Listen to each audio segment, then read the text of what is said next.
ॲम्निटी स्पेसच्या बाबतीमध्ये चर्चा आहे। महानगरपालिकेमध्ये शहर सुधारणा असेल किंवा स्टँडिंग कमिटीमध्ये बरेच दिवस तो विषय पेंडिंग होता। कारण वंदना चव्हाणसुद्धा सेशनमध्ये गेल्यापासून पुण्यात आल्या नव्हत्या आणि आमच्या पक्षाची सुद्धा काही प्रमुखांची बैठक त्यासाठी होऊ शकत नव्हती। काल आमच्या पक्षाची प्रमुखांची बैठक झाली। वंदना चव्हाण, प्रशांत जगताप, काही माजी महापौर, काही उपमहापौर, स्टँडिंग कमिटीचे चेअरमन अशी आम्ही एकत्र बैठक घेऊन या संदर्भामध्ये आमच्या पक्षाची भूमिका स्पष्ट केलेली आहे। ती आम्ही पक्षाचा निर्णय घेतला आहे आणि ती पक्षाची आमची नेमकी उद्या सभागृहामध्ये काय भूमिका राहील याची माहिती देण्यासाठी वंदना चव्हाण आलेल्या आहेत आणि त्यांच्याकडूनच आपण ती सगळी माहिती घ्यावी। तुम्ही आलात शॉर्ट नोटीसमध्ये, सगळेजण आलात का? होताच इथं सगळेजण आलात, त्याबद्दल तुमचं मनापासून स्वागत। धन्यवाद। पहिल्या प्रथम खूप दिवसांनी आपण सगळे भेटतोय आणि पार्लमेंट सेशन आणि त्याच्यानंतर स्टडी टूरला गेल्यामुळे निश्चितपणे हा एक विषय जो पुण्यामध्ये गाजतोय तो ॲम्युनिटी स्पेसच्या संदर्भातला आहे। आपल्याला सर्वांना कल्पना आहे की ॲम्युनिटी स्पेस ही कशी सुटली जाते आणि त्याच्या मोबदल्यात ऑलरेडी बिल्डरला FSI दिलेला असतो, त्यामुळे ही जागा फ्री ऑफ कॉस्ट कॉर्पोरेशनला मिळते आणि ह्या जागेवर लोकउपयोगी काही सुविधा उपलब्ध करून द्याव्या ह्या पद्धतीचा हा ॲम्युनिटी स्पेसचा एक कन्सेप्ट आहे। गेले काही दिवसापासून जो विषय गाजतोय तो म्हणजे ह्या ॲम्युनिटी स्पेसेस पूर्वी काही महिन्यापूर्वी असं होतं की ह्या विकायच्यात, तर त्या ॲम्युनिटी स्पेसची विक्री करता येत नाही ह्या पद्धतीचं रेप्रेझेंटेशन आम्ही त्यावेळेला आयुक्तांना दिलं होतं आणि आम्ही म्हणजे मी आणि काही NGOजनी मिळून असं दिलं होतं आणि मी सातत्याने पत्र देत आलेले आयुक्तांना की तुम्ही ह्या संपूर्ण ॲम्युनिटी स्पेसेसचा मास्टर प्लॅन केला पाहिजे। कारण आज ही वस्तुस्थिती आहे की प्रत्येक नगरसेवक असेल तिथल्या लोकांच्या मागणीनुसार त्या ॲम्युनिटी स्पेसची डेव्हलपमेंट करतो आणि लोकांना बहुतेक करून आपण असं बघतो की कोणाला ज्येष्ठ नागरिक सेंटर पाहिजे, कोणाला स्विमिंग पूल पाहिजे, कोणाला म्हणजे थोडक्यात बांधकामं पाहिजेत। ती काय चुकीचं आहे असं मी म्हणत नाही, पण हे सर्व करत असताना एक आपल्याला सगळ्यांना लक्षात येतं आहे की ओपन स्पेसेसची पण गरज आहे आणि अनफॉर्च्युनेटली ह्या ॲम्युनिटी स्पेसेसमध्ये ओपन स्पेस ठेवा, गार्डन ठेवा ही मागणी क्वचित येते आणि म्हणून ही ज्यावेळेला ॲम्युनिटी स्पेसचा हा कन्सेप्ट आला त्यावेळेपासून मास्टर प्लॅन ह्या ॲम्युनिटी स्पेसेसचा असावा, जेणेकरून काही ठिकाणी हॉस्पिटल्स आणि आता तर कोविडनंतर आपल्याला हॉस्पिटलची गरज आणखीन भासती आहे कारण आपल्याला बेडचा किती शॉर्टेज झाला आहे आपल्याला माहिती आहे। जम्बो हॉस्पिटल आपल्याला त्या ठिकाणी करावं लागलं आणि ह्या पुढच्या काळात आणखीन पॅन्डेमिक्स होणार आहेत असं पण भाकीत आहे, त्यामुळे आपल्याकडे ती यंत्रणा असलीच पाहिजे। म्हणून हॉस्पिटल्स किंवा स्कूल्स ह्या पद्धतीची रिझर्वेशन्स जे एकूण 85 जे ॲम्युनिटी स्पेसेस आहेत त्याच्यावर ऑलरेडी रिझर्वेशन पडलं आहे। आत्ता मुद्दा आहे तो 185 ज्या ठिकाणी आरक्षणं पडलेली नाही आहेत आणि त्या ठिकाणी नेमकं काय करायचं हा मुद्दा आहे। म्हणून ह्या 185चा एक मास्टर प्लॅन व्हावा ह्या पद्धतीने जी मागणी आम्ही करत होतो ती अनफॉर्च्युनेटली आयुक्तांनी त्यावेळेला मान्य केली नाही किंवा त्याला काही त्याचा विचार न करता हे डॉकेट आज आपल्यासमोर आलेलं आहे आणि हे डॉकेट येत असताना आपल्याला सर्वांना माहिती आहे की त्याच्यात मागणी ही आहे की हे लीजवर द्यावं, ते 30 वर्षासाठी लीजवर द्यावं आणि नंतर सरकारची मान्यता आल्यावर ते 90 वर्षापर्यंत एक्सटेंड करावं। थोडक्यात हे सेलसारखंच आहे, इट्स नॉट लीज, इट्स नावापुरतं lease, actually it is sale. तर आम्ही सगळे काँग्रेसचे आमदार असतील, अध्यक्ष असतील, नेते मंडळी असतील, आम्ही सगळे बसलो आणि आमचं म्हणणं होतं की 33% ह्या ॲम्युनिटी स्पेसेसपैकी अर्बन फॉरेस्टसाठी तुम्ही ठेवलं पाहिजे। आज प्रत्येक शहरात, दिल्ली असेल, पुणे असेल, सगळ्या शहरामध्ये अतिशय मोठ्या प्रमाणात प्रदूषण होतं आहे आणि सल्फर डायऑक्साईड, कार्बन डायऑक्साईड सगळे हे गॅसेस एवढे मोठ्या प्रमाणात होत आहेत आणि नुसतेच होत आहेत नाही, ते नुसते पॅरामीटर्स बघून नाही पण त्याचं रिफ्लेक्शन आपल्या आरोग्यावर होतं आहे, माणसाच्या आरोग्य, नागरिकांच्या आरोग्यावर होतं आहे आणि विशेष करून लहान मुलं ज्यांची फुफ्फुसं वीक असतात किंवा सिनियर सिटिझन्स परत त्यांची फुफ्फुसं वीक असतात, सो अशा लोकांवर जास्त तो परिणाम होत असताना दिसतोय। लंग कॅन्सरचं प्रमाण वाढलं आहे, रेस्पिरेटरी डिसीज वाढले, त्यामुळे शहरामध्ये ऑक्सिजन देणारे पॉकेट्स आपल्याला पाहिजेत आणि प्रदूषण जे निर्माण होतं, कार्बन डायऑक्साईड जे निर्माण होतं, त्याला शोषून घेण्याची, सिक्वेस्टर होण्याची क्षमतासुद्धा वाढली पाहिजे आणि म्हणून आपल्याला ग्रीन कवर हा वाढवलाच पाहिजे. आज आपण बघतो डेव्हलपमेंट प्लॅन असो, एन्व्हायरमेंट स्टेटस रिपोर्ट असो, त्याच्यामध्ये सगळीकडे लिहिलेलं आहे की ज्या प्रमाणात आपलं पॉप्युलेशन वाढतं आहे त्या प्रमाणात ग्रीन स्पेसेस वाढत नाहीत. पॉप्युलेशन वाढत राहील पण ग्रीन स्पेसेस कधी वाढणार नाही. This is the last opportunity पुणेकरांना की आपण ह्या जागा जर सेव्ह केल्या नाहीत, त्याचं संरक्षण केलं नाही तर आपल्याला ह्या ग्रीन स्पेसेस आपण कायम त्याला मुकणार आहोत.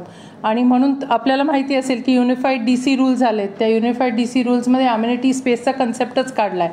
त्यामुळे दिस is the last chance.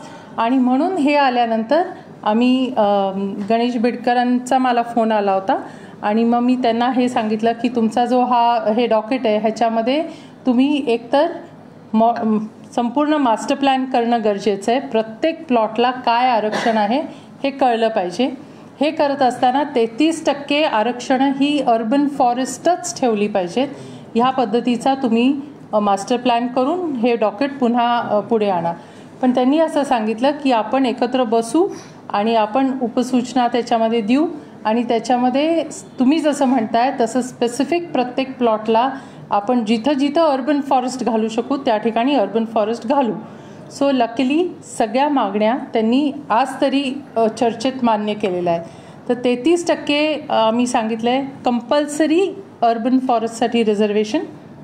Gardens parks हे त्याच्या व्यतिरिक्त that will be beside urban forest. आणि मग बाकीची आरक्षणं आहेत ती आरक्षणं एरवी पण आहेत, आत्ता पण ठेवा. काही त्याच्यात रकाने असे राहतील की तिथं आरक्षणच नाही आहे पण त्या ठिकाणी त्या जागेच्या मागणीनुसार, नगरसेवकांच्या मागणीनुसार त्या ठिकाणी छोटी आरक्षणं घेऊ शकतील. पण 1 एकरच्या वर असतील ती आरक्षणं हॉस्पिटल आणि स्कूलसाठी जावी. ज्या ज्या ठिकाणी बिल्डिंग्स बांधल्या जातील त्या बिल्डिंग्स कंपल्सरी ग्रीन बिल्डिंग्स असल्या पाहिजेत, ज्याच्यामध्ये रेन वॉटर हार्वेस्टिंग, सोलर ह्यावर यंत्रणा होईल. त्यांना असं सांगितलं आहे की इवन आजकाल आपण सगळ्या सोसायटीज बघा, मोठमोठ्या सोसायटीज आपण संपूर्ण त्याला फ्लोरिंग करून टाकतो, कॅप करून टाकतो, म्हणजे पाणी शोषून घेण्याची क्षमताच आपण घालून टाकतो. त्यामुळे 10% प्लॉटच्या ओपन स्पेस राहील जेणेकरून पाणी त्याच्यात पर्क्युलेट होईल. आणि अर्थात अर्बन फॉरेस्ट म्हटल्यावर हे आलंच की मागे बाणेर बालेवाडीमध्ये सुद्धा आपण पाहिलं की पूर आला होता. ज्युपिटरसारख्या हॉस्पिटलमध्ये पहिल्या मजल्यापर्यंत पाणी शिरलं होतं. सो आपल्याला ओपन स्पेसेस सोडाव्याच लागतील जेणेकरून पाणी ओढून घेण्याची क्षमता राहील. अर्थात आता आपला रेनफॉल पॅटर्न चेंज झालेला आहे. पूर्वी तो धीमा असा पाऊस पडायचा, आता क्लाउड बर्स्ट होतात.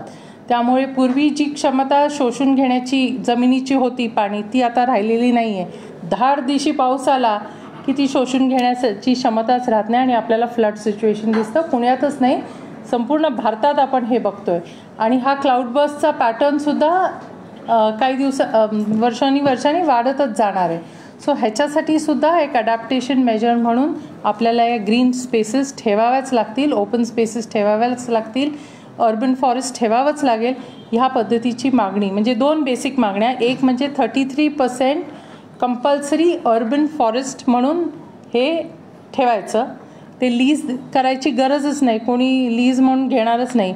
तर कॉर्पोरेट सेक्टर किंवा NGOsच्या संयुक्त विद्यमानी जॉईंट व्हेंचर PMCचं आणि त्यांच्याबरोबर करून ते अर्बन फॉरेस्ट डेव्हलप केलं पाहिजे. सो हे 33%. आणि दुसरं म्हणजे जिथं जिथं बांधकाम होईल, मग ते हॉस्पिटल असेल, स्कूल असेल, त्या ठिकाणी कंपल्सरी ग्रीन बिल्डिंग्स झाल्या पाहिजेत. ह्या पद्धतीची मागणी आम्ही सत्ताधाऱ्यांकडे केलेली आहे. आणि हे जर त्यांनी मान्य केलं तर आम्ही सुद्धा ह्या प्रपोजलला पाठिंबा द्यायचा ठरवलं. 4 दिवसापूर्वी राष्ट्रवादीने भूमिका घेतली होती की पुढे विकायला पाहिजे. 4 दिवसामध्ये तुम्ही 33% आरक्षण रिझर्व ठेवून ह्याच्यासाठी झाडांसाठी तुमची भूमिका बदलली म्हणता येणार नाही. आमचा डे 1 पासून मागणी काय की मास्टर प्लॅन करा. मास्टर प्लॅन का करा? कारण त्याच्यामधनं आपल्याला कळेल की आपण संरक्षित जागा किती ठेवतोय. आज मास्टर प्लॅन हा नसता, 33% नसतं तर पुणे विकलेलंच असतं. कोणी उठणार आणि कोणी जागा देणार? सो ह्या पद्धतीने आपण उलट मला वाटतं राष्ट्रवादी पक्षाने पुढाकार घेतला आहे की या जागा सुरक्षित कशा ठेवायच्या, त्या ठिकाणी मिटिगेशन मेजर्स जे पाहिजेत, जे करायला पाहिजेत सगळ्याच शहरांनी, ते आपण करतोय. आणि मला पण आश्चर्य वाटतंय की BJPनी पण त्यांना मान्यता दिली, कारण हे पटलंय ऑब्व्हियसली त्यांना. त्या जागा जर पाहिल्या बाणेर, बालेवाडी, हडपसर आणि या सबर्बन मध्ये 23 गाव आपण घेतली, तिथं DP मधली आरक्षण काय आहे ते आपण त्या बैठकीत आज काही बैठक झाली, चर्चा केली का त्या आरक्षणांचं काय? 85 ऑलरेडी आरक्षण आहेत, ती आहेत, त्याच्यावर का आम्ही नजर फिरवलेली नाही, ती ऑलरेडी आहे. अमेनिटीवरची आरक्षण आहे. DP मध्ये इतर आरक्षणांचं काय? कुठल्या? नाही, आम्ही फक्त या डॉकेटवरच बघितले, बाकीचे नाही बघितले. जेव्हा आपण समग्र विचार करावाच लागणार. कोर्टात जात असती, ह्या कोर्टाच्या आणि ह्याच्या त्याच्या गोष्टी होतात, पण दोन सगळे राजकीय पक्ष काही नागरिकांची दिशाभूल करतात का काय? का बरं? एक तर तो DP समजा आता PMRDA करते म्हणून आता हे कोर्ट कचेऱ्या, मागच्या वेळेस DP नेला म्हणून तुम्ही आमचा DP पळवून नेला, या DPला अर्थ काय राहतो? हे जे मनाचे जे कारभार होता याला अर्थ काय राहतो? नाही, पण हे लक्षात घ्या, हे फक्त अम्युनिटी स्पेसेस आहेत. तुम्ही जे म्हणताय ते आरक्षण DP मधली आहेत, ही ऍडिशनल आहेत. बाणेरच्या जागा किती आहेत तुम्ही पाहिलं असेल यादी. तेच मी म्हणतो की पर्याय आपल्या DP मध्ये तिथे आरक्षण किती आहे, इतर पण शाळांचे किंवा कशाचे. आता हा झाला एक पार्ट. म्हणजे तुम्ही म्हणताय मास्टर प्लॅन तयार करा, ती जागा मास्टर प्लॅन अम्युनिटी स्पेसेसचा, आणि त्याच्यामध्ये आम्हाला सुरक्षित करायची की 1/3 प्लेस ही ओपन स्पेसेस म्हणजे अर्बन फॉरेस्टसाठी, आणि त्याच्या व्यतिरिक्त गार्डन, पार्क्स, चिल्ड्रन्स प्लेग्राऊंड ते त्याच्यात इन्क्लूड नाही करायचं. सोपाच प्रश्न. 50% जर DP मध्ये तिथं परत अम्युनिटी सोडून पण इतर काही शाळा असतील किंवा इतर गोष्टी असतील, तर बाणेर सारख्या ठिकाणी जर 50 आरक्षण असतील तर 50 आरक्षणावर गार्डन पडेल का किंवा प्लेग्राऊंड राहील का? ते DPचा आम्ही आत्ता बघितलेला नाही आहे. खरं तर तुम्ही म्हणता तसं DP सुपर इम्पोज केला पाहिजे, याच्यावर सुपर इम्पोज केला पाहिजे. पण आत्ता डेव्हलपमेंट प्लॅन हा वेगळा आहे आणि अम्युनिटी स्पेस हा वेगळा आहे. कारण अम्युनिटी स्पेस ह्या सुटलेल्या जागा आहेत, DP हे ऑलरेडी आरक्षणं पडलेली जागा आहेत. आणि तुम्ही म्हणता तसं काही ठिकाणी होण्याची शक्यता आहे की एक आरक्षण DP मध्ये ऑलरेडी स्कूलचं पडलं आहे आणि तेच अम्युनिटी स्पेसवर पण स्कूलचंच पडतंय, होण्याची शक्यता आहे. डेफिनेटली होण्याची शक्यता आहे. ते ताब्यात आलेल्याच आपण करतो.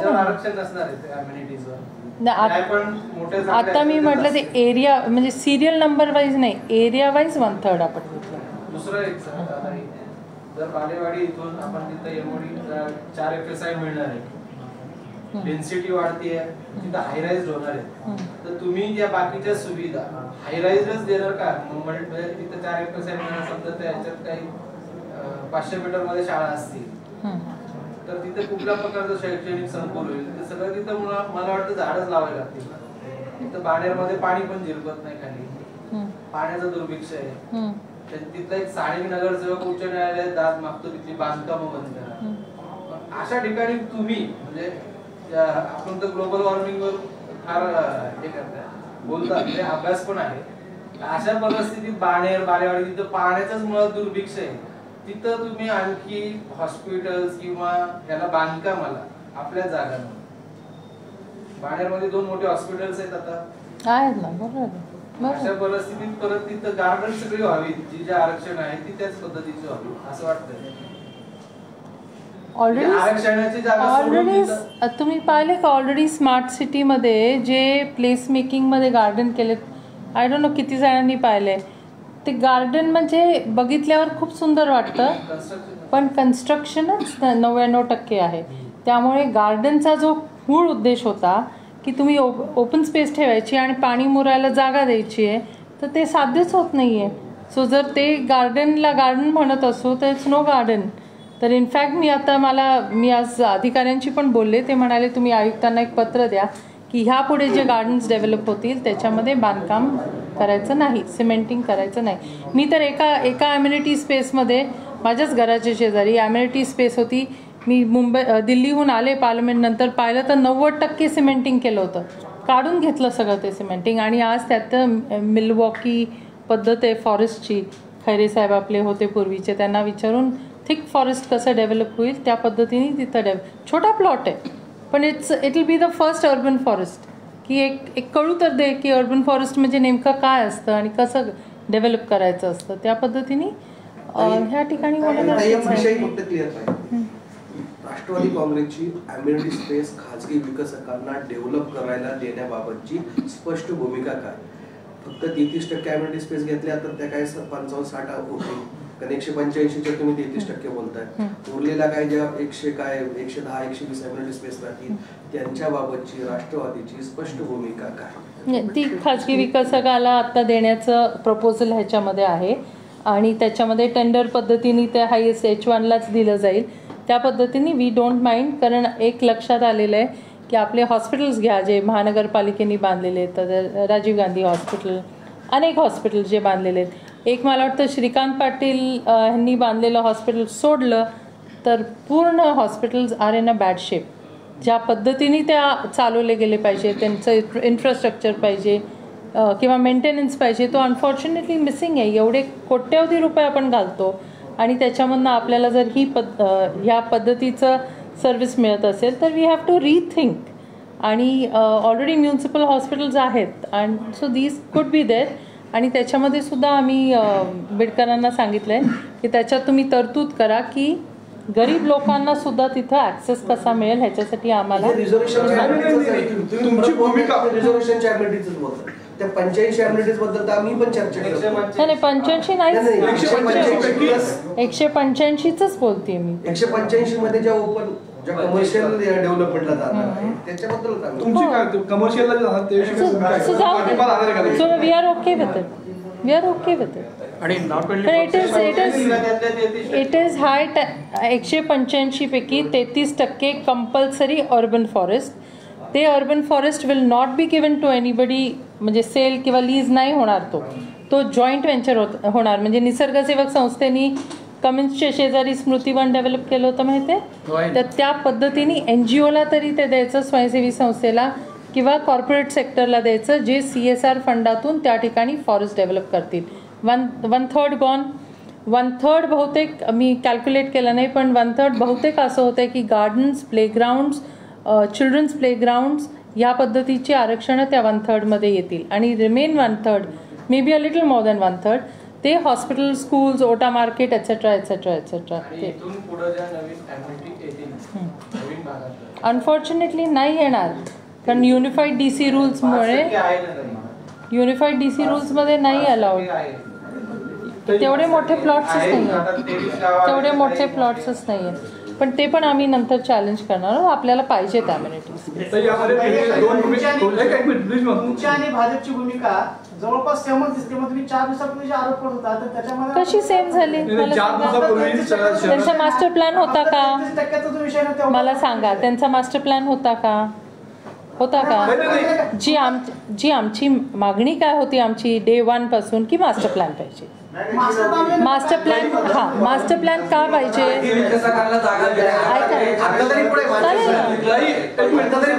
मास्टर प्लॅनच होतो तो तुम्ही ज्या वेळेला एखाद्या प्लॉटला अर्बन फॉरेस्ट हे त्या ठिकाणी आता हे संपूर्ण हे रकाने तिथं हे रकानेचे येतात जे ब्लँक आहेत आता या ब्लँक मध्ये अर्बन फॉरेस्ट असं पडणार मास्टर प्लॅन नाही this is a master plan this is exactly what we want ऐका ना या प्लॉट नंबरला उद्या मी जर तिथली कॉर्पोरेटर असते तर मी इथं म्हटलं असतं मला इथं बांधकाम पाहिजे मला इथं समाज मंदिर पाहिजे मला स्विमिंग पूल पाहिजे मी म्हणू शकले असते पण आज ज्या वेळेला इथं अर्बन फॉरेस्ट लिहिलं जातं त्यावेळेला मी कॉर्पोरेटर म्हणून I have no choice so this is a master plan आणि म्हणून भाजपापासून वेगळं कसं आम्ही आहोत की आज आम्ही ह्याच्यात हे घालून घेतलंय ते ब्लँक देणार होते सो वी आर ब्लँक होतं पुढे घेऊन सुद्धा मास्टर प्लॅन क्लिअर मंजूर करता येऊ शकतो त्यांनी तो ब्लँक होता आता आपण त्याच्यामध्ये भूमिकेवर अवलंबून आहे प्रस्ताव पुढे घेऊन मास्टर प्लॅन झाल्यावर तो मंजूर करता येऊ शकतो तर तुम्ही 2 महिने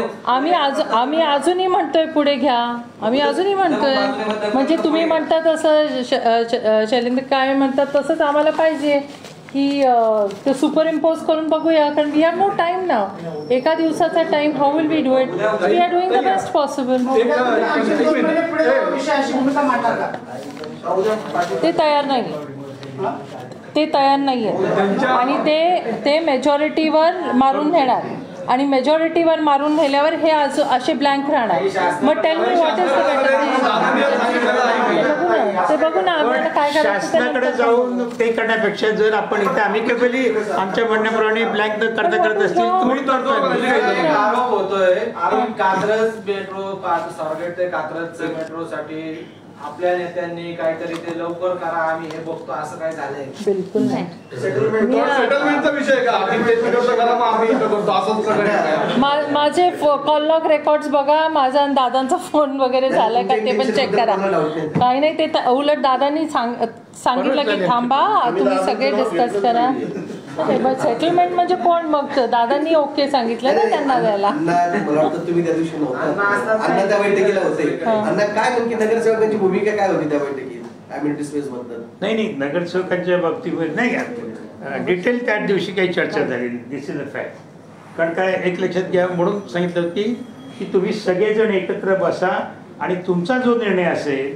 कारण दादा काय म्हणाले की मी कुठेतरी कार्यक्रमामध्ये वगैरे असतो आणि मग विडकर असेल, रासने असेल वगैरे भेटतात आणि असं काही वेळेला ठीक आहे करा असं इन जनरली असं म्हणतो ठीक आहे. तर पण हा एवढा मोठा विषय आहे. त्या दिवशीसुद्धा विडकर त्यांना भेटायले होते, तेव्हा बिडकरांना त्यांनी स्पष्ट सांगितलं आणि महापौरही होते मला वाटतं, आणि की बाबा असं आमचे लोक एकत्र बसतील आणि ते बसल्यानंतर त्यांचा निर्णय असेल. काल आम्ही त्याच्यात पण मी पहिल्यापासून भूमिका घेतल्यामुळे माझ्यासाठी काल आल्यानंतर त्या आल्यानंतर सगळे डिटेल्स झाले. त्याच्यामध्ये आम्ही माजी महापौर, काही स्टँडिंग कमिटी चेअरमन, उपमहापौर, विरोधी पक्ष नेते, अध्यक्ष सगळे होतो. आणि त्याच्यामध्ये ज्या काही मुद्दे होते की काय की ब्लँक सोडलेलं आहे आणि ब्लँक सोडल्यानंतर तिथं मुद्दे ते काही टक्के. आणि हे करत असताना मगाशी वंदना ते म्हणाले तसं की हॉस्पिटलसाठी नाही, आता स्कूलचे सुद्धा आपले काय सगळे स्कूल आता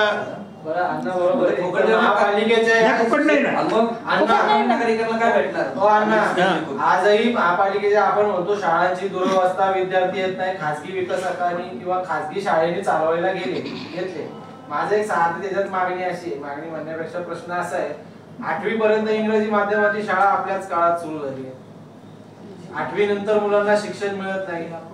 अशा यांना तुम्ही ती निविदाच काढताना नंतरचे आरटीईचे वगैरे नियम नको, ते निविदा काढतानाच त्या मुलांना तिथं प्रवेश मिळणार आहे का त्या इंग्रजी शाळांमध्ये 9वी 10वीला? आमचं म्हणणं आहे, इनफॅक्ट पार्टीमध्ये सुद्धा आम्ही बोलत असतो की हे प्राथमिक आणि माध्यमिक जे आहे ना, ह्याच्यामुळे खूप मुलींचं शिक्षण तुटलं जात आहे. कारण प्राथमिकमधनं माध्यमिकला जाताना मुली नॉर्मली लग्न करून टाकतात त्यांचे आईवडील. हा माझा अनुभव आहे कॉर्पोरेटर म्हणून. आणि म्हणून तुम्ही माझं पार्लमेंटमधलं पण भाषण जर पाहिलं तर की हे एज्युकेशन पॉलिसीवर की हे तुम्ही दोन्ही मर्ज केलं पाहिजे आणि 10वीपर्यंत ते शिक्षण एका शाळेतच घेतलं पाहिजे. आणि म्हणून त्याच्यानंतर इमिजिएटली अरुण जेटलींनी जे बजेट स्पीच दिला त्याच्यात प्राथमिक शिक्षण अभियान, माध्यमिक शिक्षण अभियान हे मर्ज करून समग्र केलं. प्रत्येक जागा ही प्रत्येक वापर वेगळा असणार आहे. त्या 19 पर्पज जे केले आहे तर त्या 19 पर्पज मध्ये सर्वसामान्य नागरिकांच्या वापरासाठी कमीत कमी किमतीत किंवा मला एंट्रन्स पाहिजे. गार्डनचं आरक्षण तिथे अम्युजमेंट पार्क केलं तर तुमचं एंट्री फी काय असावी किंवा काय असावी ह्याच्यावर कुठेच काही नसणार आहे ना. पण नंतर करू ना आपण. मला सांगा, तुम्ही मला सांगा, आता तुम्ही इथले रिपोर्टर आहात ना इतके वर्ष, ह्याच्यात उपसूचना अशी मांडता येईल का?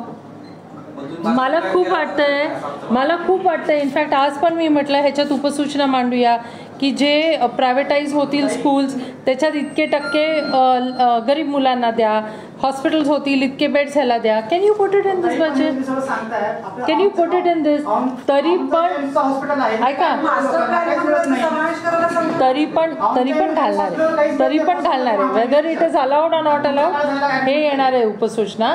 आणि ती उपसूचना आज संध्याकाळपर्यंत मला बिडकर म्हणाले मी तुम्हाला दाखवतो.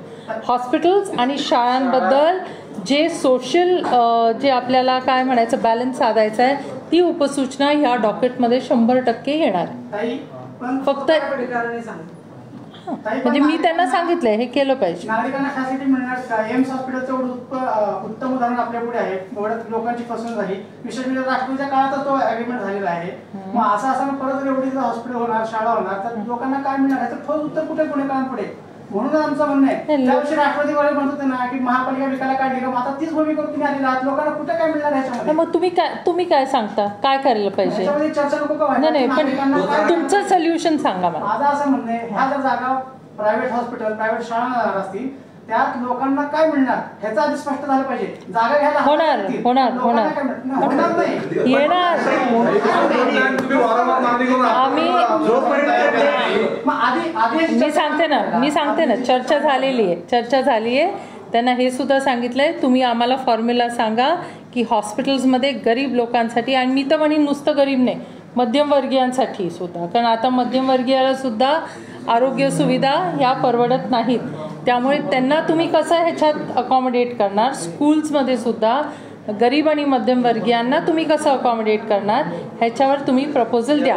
त्याच्यात 2-3 प्रपोजल्स आहेत, ते पण आमचे डिस्कस झाले. आता ते कुठलं आमच्या सगळ्यांमध्ये मान्य होईल ते आम्ही बघू, पण दॅट वी विल एन्श्योर. आज स्थायी समितीला तुमचा नगरसेवकांचा एक प्रस्ताव आहे, डिस्प्ले क्लास मिशन, की आता हे रीतचा जो प्रकार आहे तोच आपण पुढे घेऊया. कुठल्याचा? Display class mission Nanapeth, okay. Ambedkar college, Ambedkar. हां, मोठी जागा आहे, 90 वर्ष पूर्ण झालेली आहे त्या जागेला. आज आपणच प्रस्ताव दिला की आहे त्या दरातच त्याला द्यावे. प्रस्ताव चांगला आहे, आपण आंबेडकर शाळा पुढे मांडणार तिथं तो एक करताना इथं असं 30 वर्षानंतर पुन्हा रिन्युएशन करताना एखादी शाळा असेल तर त्या शाळेला तुम्हाला द्यावंच लागणार.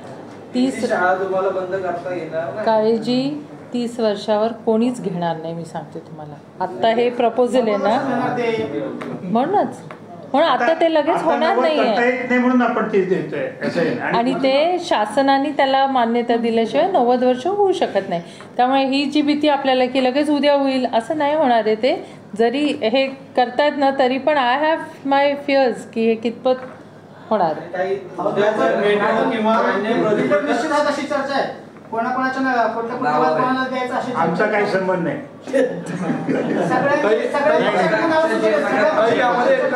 नाही पण मग त्या बिल्डरचं कदाचित आम्ही आज उडवलं ते त्याचा इंटरेस्ट, कारण आम्ही अर्बन फॉरेस्ट 33% उडवले आम्ही.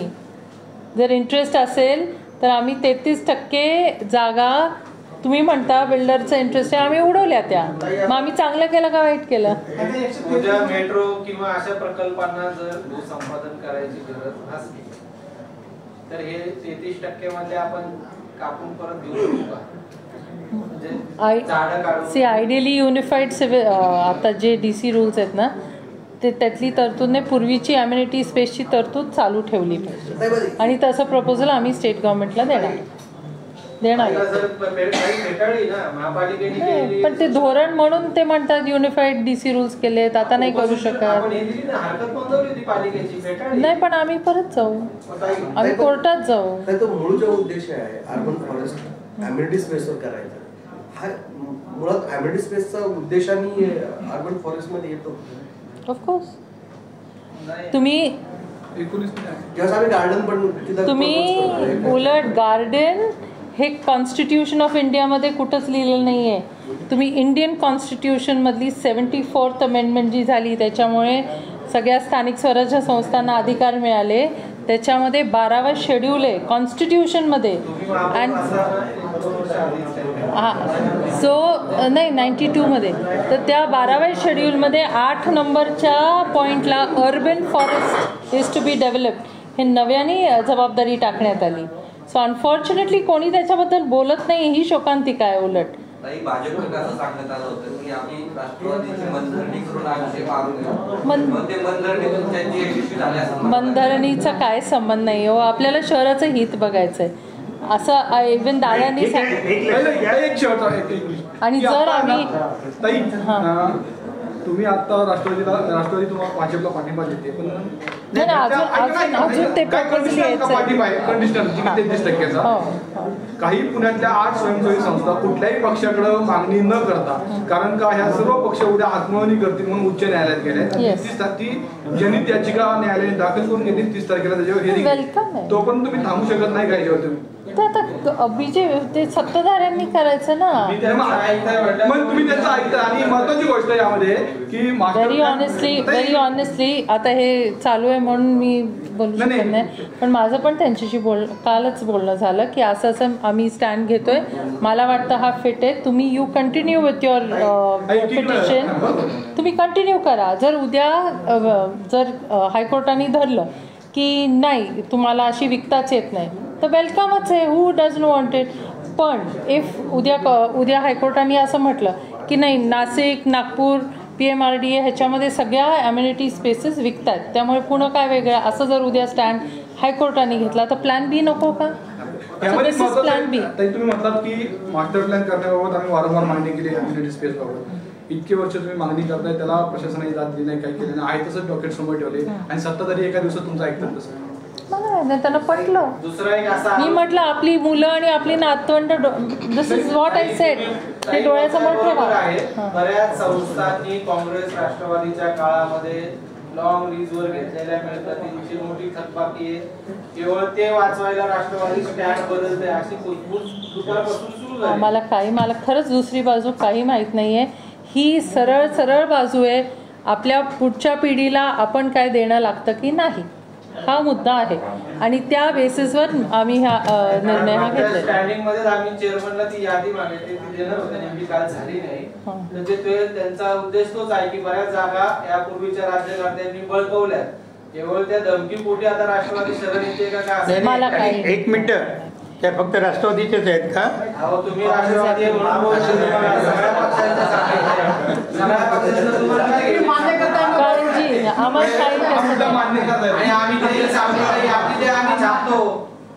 आम्हाला त्याच्याशी काही देणं घेणं नाहीये. आमचा सरळ मुद्दा आहे की हे उद्या डॉकेट होणार, मेजॉरिटीच्या बळावर ते करणार. त्याच्यामध्ये आपल्याला जर सेफगार्ड करता येत असेल तर आपण आता बोलू ना, आम्ही बोलू ना. आता करू दे ना. हे बघा अजून कुठे दिल्या तो, मी प्रपोज केलंय आमच्या सगळ्यांच्या वतीने, मी त्यांना दिलंय. अजून मला ब्लॅक अँड व्हाईट मध्ये आलं नाहीये. आबा बागुलांचं पण बोलणं झालंय की एकदा ते आले की मग सांगा मला काय ते, मग आम्ही बघू आमचा स्टँड काय घ्यायचा तो. आणि त्यांनी उद्या विरोध केला तरी वी डोंट माइंड. आम्ही सतत विवेक बुद्धीला स्मरून हे आम्ही घेतो. प्लीज बघायची की नाही ताईंना फोन केला होता, त्यांना विचारलं उद्या तुमची राष्ट्रवादीची भूमिका काय असणार आहे, मीटिंग तुमची झाली का गेल्या 2-3 दिवसात? तर त्या म्हणल्या की अजून काही मीटिंग झालेली नाही, उद्या सगळ्यांना आम्हाला काही निरोप मिळेल. मग तुमची काल मीटिंग झालेली असताना महापालिकेच्या विरोधी पक्षांना तुम्ही सोबत नाही घेतलं? हे फक्त नाही ऑफिशियल आमची झालेली, मी असं सांगू शकत नाही ना. इन्फॉर्मल मीटिंग आहे. अशी कशी फॉर्मॅट? अरे मग काय म्हणजे मिनिट्स ठेवण्याचं असतं का? आज म्हणजे विशेष म्हणजे शहराध्यक्ष नाही, ज्यांनी सगळ्यात जास्त वातावरण शहराध्यक्ष ते नाहीये सांगून गेले आणि आज सांगून गेले होते. आणि काय झालं की उद्याची वेळ हे तर आम्ही म्हणलं की आपण उद्या घेऊया, पण ते उद्या म्हणून आज घेतली. ऐका ना, आता त्यांचा आहे ना फ्लॅट विक्रीचा पण प्रस्ताव आहे भाजपचा पुढचा, त्याला पण राष्ट्रवादी पाठिंबा देणार. नाही, हे भाजपाला पाठिंबा म्हणून हे असलं काय नाहीये. हे आमच्या सतत विवेक बुद्धीला पटतंय स्मरतंय ते आम्ही बाबतीमध्ये सुद्धा आम्ही एकत्र बसून पक्षाची भूमिका निश्चित करू आणि मग काय आमची ती भूमिका मांडू. उलट तुम्ही आमचं अभिनंदन केलं पाहिजे. तुम्ही आमचं अभिनंदन केलं पाहिजे की आज एवढी जागा आम्ही सेव्ह केली. 2 मजले ताब्यात घेत नाही तुम्ही अजून. किती वर्ष झाली? आता सत्ताधाऱ्यांना सांगा ना.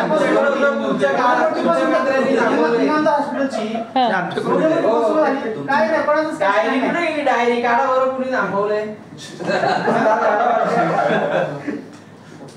ठीक आहे, दुरुस्ती आपण वेगळे करू, आपण वेगळे विषय घेऊ, पाठपुरावा करू. पण आता हा ॲम्युनिटी स्पेसचा मुद्दा आहे. इनफॅक्ट तुम्ही आमचं अभिनंदन केलं पाहिजे की we have saved 1/3 of amenity. झाले हो, correct correct Anjali I agree with you, कारण ते म्हणालेत पण आम्हाला पण येईपर्यंत ही मागणी आहे आमची. नाही म्हणूनच किती दुरावस्था झाली आता, झाडं किती लागले, अतिक्रमण किती झालं, मग इथे तसं नाही झाडं कुठं लागले ते नेते ना तुम्हाला दाखवायला, नेते ना दाखवायला तुम्हाला झाडं किती लागली ते पण दाखवते आणि किती इमानदारीने लोक झाडं लावतात हे पण तुम्हाला दाखवते. आणि ही तुम्ही म्हणता ते कापतात ती वस्तुस्थिती आहे, नाही असं नाही, पण काहीच होत नाही असं पण नाही, लावतायत ना झाडं, मग काय सोडून द्यायचं का? तुम्ही सांगा ना, असं होतं म्हणून सोडून द्यायचं का? मग बसू ना आम्ही पण आरामात घरात बसू, जाऊ दे काय होतं ते शहराचं होऊ दे, असं नाही ना. शेवटी आपण आपल्या परीने प्रयत्न करायचेच की नाही, केलंच पाहिजे. असं कसं you can't fail your self. तुम्ही बाणेर टेकडीवर या, काल सुद्धा नागरिकांनी तिथं रस्ता करताना रोखलंय ते. आता ते तुम्ही पण करा ना मग काहीतरी, तुमची जबाबदारी आहे की नाही. सिंहगड रोडला आमचं नाही एकही नगर सगळे सांगितलं